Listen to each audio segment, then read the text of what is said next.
हैं, मुझे लगता है वो दोनों हाथों से सिर्फ माल बटोरने का कार्य कर रहे हैं। एक कुत्ता ना मैडम, आज मैं आपके चैनल के माध्यम से बताना चाहूंगा, एक कुत्ता इस सड़क पर मर जाए ना, अभी एक बहुत बड़ी वेटरनिटी वैन आ जाएगी, एक डॉक्टर होगा, 4-5 स्टाफ के लोग होंगे, पैसा निर्माण कार्यों में दिया जाएगा और निर्माण कार्यों में कमीशन मिलनी है। आज या तो सरकार हमें समाप्त कर दे, हमें इच्छा मृत्यु की स्वीकृति दे दे, या हम लोगों के गले काट दे। धामी जी से हम लोग नहीं डरते हैं। धामी जैसे जो लोग जो षड्यंत्रकारी हैं वो हमारे जैसे गरीब लोगों के ऊपर, आवाज उठाने वालों के ऊपर मुकदमे करेंगे। क्या ये लोग उनका पीछा कर पाएंगे? मैं तो कहता हूँ योगी जी को हमारे यहाँ भी मुख्यमंत्री होना चाहिए था भाई। किसी के पैर पकड़ना इतनी बड़ी खूबी है कि लोग मुख्यमंत्री बन जाते हैं। वो मुख्यमंत्री जिन्हें 2 महीने से अपने कर्मचारी सड़क पर उतरते हुए दिख नहीं रहे हैं। आज के समय में अगर हमारे हाथ में फोन ना हो, अपने बच्चों को होमवर्क नहीं करा सकते चलाने के लिए। जो ब्लैक मार्केटिंग चल रही है ना, इन सब भ्रष्टाचार का, इन सब अपराधों का, इन सब जितने भी बड़े ये षड्यंत्र हो रहे हैं देश में, कौन है इसका जिम्मेवार? ये लोग जिम्मेवार हैं जो पूंजीपतियों की सरकार है, गरीबों की नहीं है।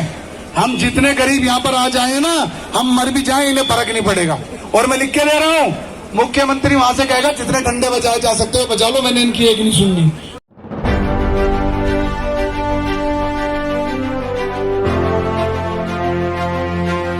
आप देख सकते हैं कि सबके सब काफी लोगों से हमने बात की और सब लोगों का यही कहना है, अलग अलग विभाग के यहाँ पे कर्मचारी मौजूद है और सबकी शिकायत है वेतन को लेके और नियमित ना किया गया जो कारण है। तो आप क्या कहना चाहते हैं सरकार को लेके? मैम, उत्तराखंड सरकार में कर्मचारियों की कोई पूछ नहीं की जा रही है। धामी जी अपने आप वायदा करते हैं कि आपका नियमितीकरण होगा, उनके हक अधिकार के लिए कमेटी बनाते हैं, कमेटी की रिपोर्ट सरकार के पास आ जाती है, लेकिन माननीय मुख्यमंत्री जी उन रिपोर्टों की जो सिफारिशें हैं उन्हें दबा करके बैठे हैं। पिछले 2 माह से सभी कर्मचारी आंदोलनरत हैं, लगातार रैलियां निकाल रहे हैं, मसाल जुलूस निकाल रहे हैं, सम्मेलन कर रहे हैं, प्रेस कॉन्फ्रेंस कर रहे हैं।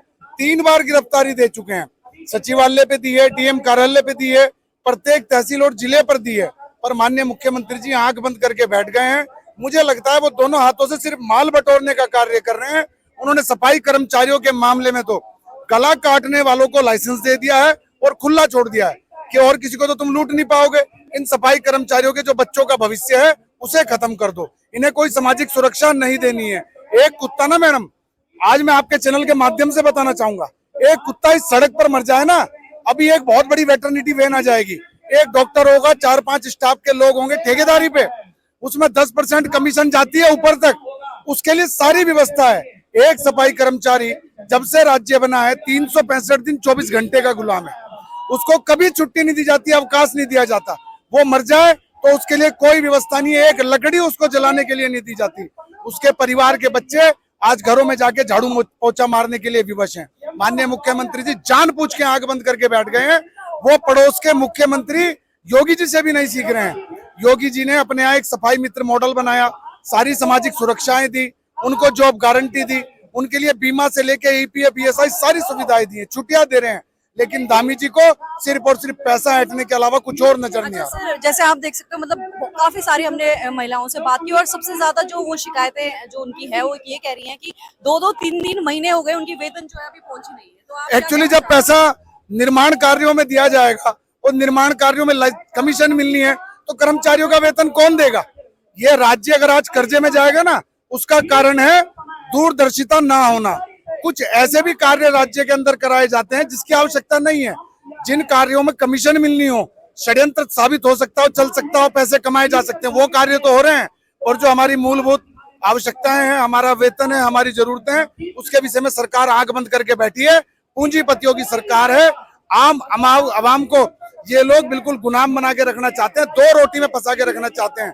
वो सोच ना पाए, उसका वैचारिक स्तर, बौद्धिक स्तर खत्म हो जाए, यह रणनीति आज बीजेपी लेकर उत्तराखंड में चल रही है। अच्छा, सरकार द्वारा अगर कुछ नियम नहीं किया जाता तो आपका अगला एक्शन क्या होगा? आज आमरण अनशन के लिए आए हैं, कल की किसने सोची है मैम?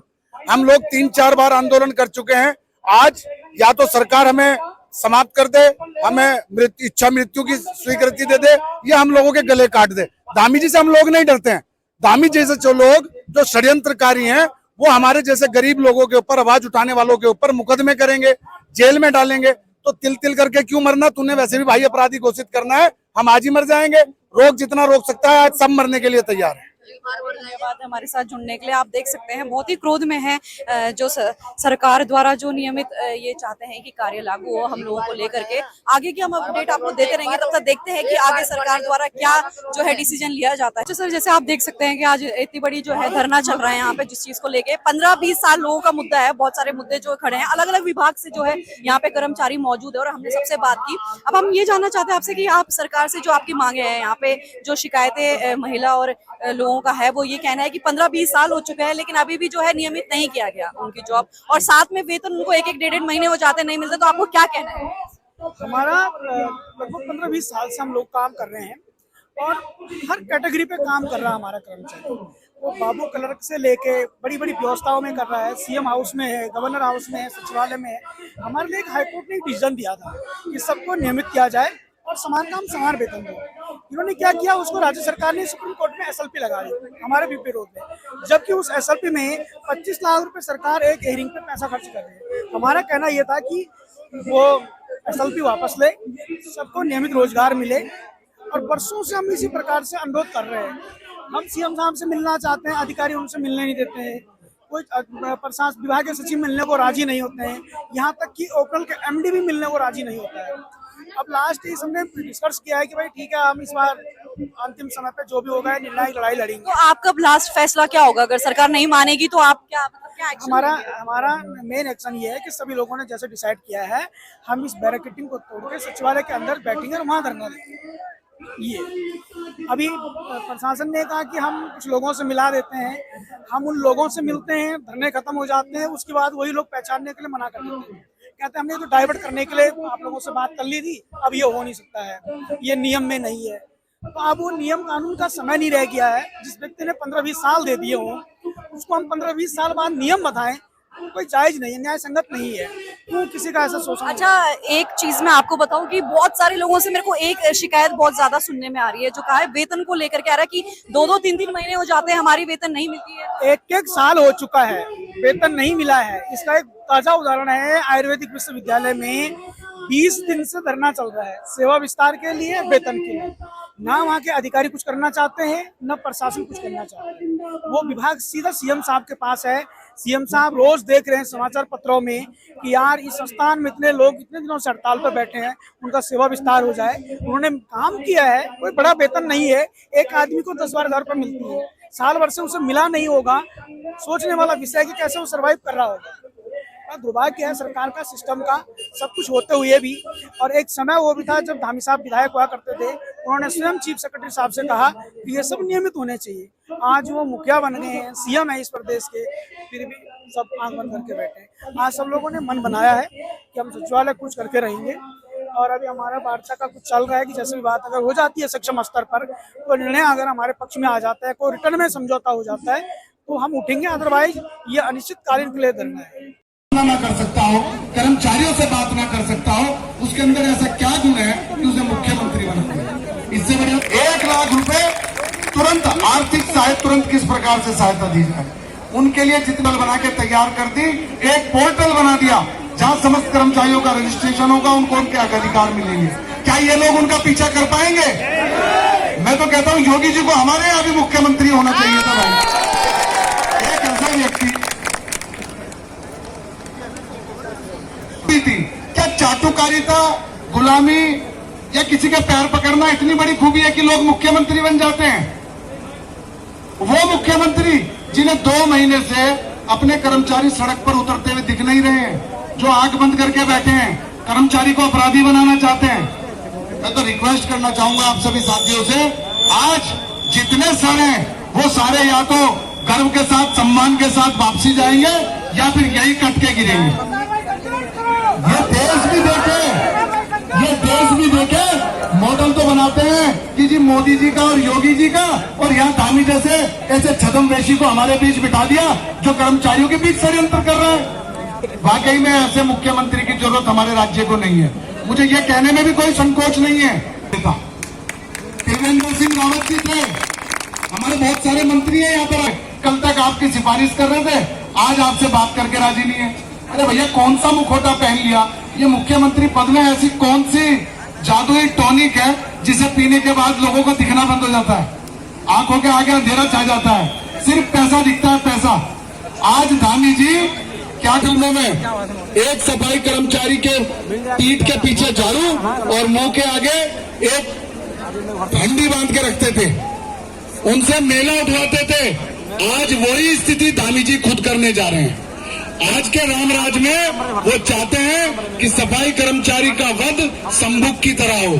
इस रामराज में सबको न्याय न मिले, अधिकार न मिले, सब लोग या तो अपने आप कोई ऐसा कर्म कर ले कि वो अपराधी साबित हो जाए, नहीं तो वो तो आंख मीच के बैठेंगे हैं, हमें मरने के लिए सड़कों पे छोड़ दिया है, बोल रहे हैं भैया एस्मा कानून लगाओ, इनके ऊपर जो इनिशियल सर्विसेज है उसे रोकने के मुकदमे लगाओ। ये पूरी दुनिया देख रही है। ऐसा षड्यंत्रकारी मुख्यमंत्री जिसको प्रजा को अपना बच्चा समझना चाहिए, अपनी आवाम को अपना बच्चों के समान देखना चाहिए, उन लोगों को अपराधी साबित करने पे तुला हुआ है। साथियों, मेरी आप लोगों से प्रार्थना है, आज अंतिम युद्ध है, गिनती पे मत जाओ, संख्या पे मत जाओ, गिनती पे मत जाओ, संख्या पे मत जाओ। अगर हम लोगों को कहीं झुकना है, कहीं मरना है, तो आज अपने आत्मसम्मान के आगे झुकेंगे, अपने हक अधिकार के लिए मरेंगे। सब लोग बिल्कुल तैयार रहो। थोड़ी देर का समय अभी हम सरकार को देने जा रहे हैं। या तो मुख्य सचिव स्वयं आकर हमसे वार्ता करें, हमारे विषय में निराकरण करें, और यदि उनके बस का नहीं है तो हम ही सचिवालय में घुसेंगे, आज कागज कलम ही हम ही चला के देखेंगे। हो सकता है सफाई कर्मचारी, हो सकता है सफाई कर्मचारी अनपढ़ हो, पर आज तो उपनल के पढ़े लिखे साथी हमारे साथ हैं, सारी प्रोसीडिंग बनाना जानते हैं, सारे ड्राफ्ट बनाना जानते हैं। आज पढ़े लिखे भाई भी हमारे साथ आए हैं, और ये भी उसी शोषण का शिकार है। साथियों, इन लोगों को 3-3 महीने 4-4 महीने वेतन नहीं मिल रहा। आप सोचिए जिसके बच्चे को स्कूल में क्लास के बाहर खड़ा करके कहा जाएगा तेरी फीस नहीं आई है, चल क्लास के बाहर, वो बच्चा पढ़ पाएगा? इस देश का भविष्य बन पाएगा? वो आदमी जो बेचारा आज एक फोन सबके पास है, सरकार ने क्या हालात कर दिए कि भैया जब तक आप 700 रुपए का रिचार्ज नहीं कराओगे ना, ये फोन नहीं चलेगा। और इस फोन पे हमारी जिंदगी, आधार कार्ड, बैंक डिटेल, सब कुछ इस पे डिपेंड है। आज के समय में अगर हमारे हाथ में फोन ना हो, अपने बच्चों को होमवर्क नहीं करा सकते। और फोन के क्या चार्ज कर दिए कि भैया 700-800 रुपए का रिचार्ज कराओ। जो फ्री का फोन पूरा साल भर था, मुझे ये कहने में कोई अतिशयोक्ति नहीं है। घोटाले के नाम पे कांग्रेस को हम सबको गुमराह करके हटाया गया, कहा गया कांग्रेस जो है घोटाले की पूरी बंडल लेकर के चलती है। और आज क्या हो रहा है? कांग्रेस के समय में कभी फोन रिचार्ज कराने पड़ते थे क्या सुनने के लिए? आज तो आपके बच्चे को अगर पढ़ाई करनी है ना, तो पहले फोन रिचार्ज कराना पड़ेगा। आज स्थिति ये हो गई है, लोगों को अपने ऑर्गन्स बेचने पड़ रहे हैं अपना घर परिवार चलाने के लिए। जो ब्लैक मार्केटिंग चल रही है ना, इन सब भ्रष्टाचार का, इन सब अपराधों का, इन सब जितने भी बड़े ये षड्यंत्र हो रहे हैं देश में, कौन है इसका जिम्मेवार? ये लोग जिम्मेवार है जो पूंजीपतियों की सरकार है, गरीबों की नहीं है। हम जितने गरीब यहाँ पर आ जाए ना, हम मर भी जाए, इन्हें फर्क नहीं पड़ेगा। और मैं लिख के दे रहा हूँ, मुख्यमंत्री वहां से कहेगा जितने डंडे बजाए जा सकते हो बजा लो, मैंने इनकी एक नहीं सुननी। मुझे तो अपने बच्चों को जहाज में ले जाना है, अपनी घरवाली को बड़े बड़े 5 स्टार होटलों में चीफ गेस्ट बना के भेजना है। मेरे मंत्री और उनके बच्चों को मैंने बहुत अच्छी पोस्टों पे बिठाना है। जिन्होंने कभी क्रिकेट नहीं खेला वो चेयरमैन बनेंगे, जिन लोगों ने कभी कागज पकड़ के ना देखा हो वो शिक्षा मंत्री बनेंगे, जिनके नाम अपराध के सबसे ज्यादा मुकदमे रहे हैं उन्हें बड़े बड़े मंत्री का पद दिए जाएंगे। तो ये पूंजीपतियों की सरकार है, हमारे पास पूंजी नहीं है।